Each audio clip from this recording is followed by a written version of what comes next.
ராகுல் காந்தி உரை மொழிபெயர்ப்பில் சொதப்பிய செல்வ பெருந்தகை சமூக வலைதளங்களில் வைரலாகும் வீடியோ. தமிழகத்தில் வரும் 23ஆம் தேதி சட்டமன்ற தேர்தல் நடைபெற உள்ளது.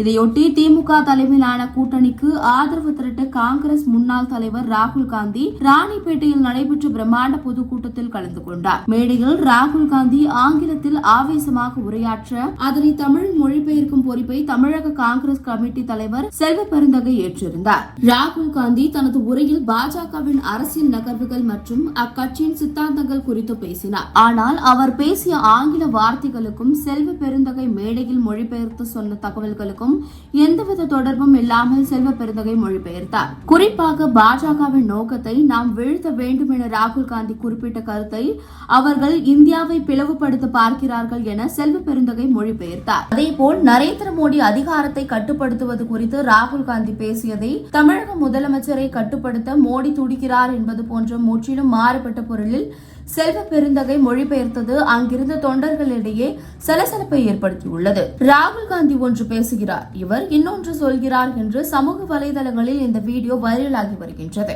இதற்கு முன்னதாக காங்கிரஸ் முன்னாள் தலைவர் KV தங்கபாலும் இதுபோன்ற ராகுல் காந்தியின் பேச்சை தவறாக மொழிபெயர்த்தது சர்ச்சையில் சிக்கியது குறிப்பிடத்தக்கது. தேர்தல் நேரத்தில் இந்த மொழிபெயர்ப்பு விவகாரம் அரசியல் களத்தில் விமர்சனங்களை எழுப்பியுள்ளது.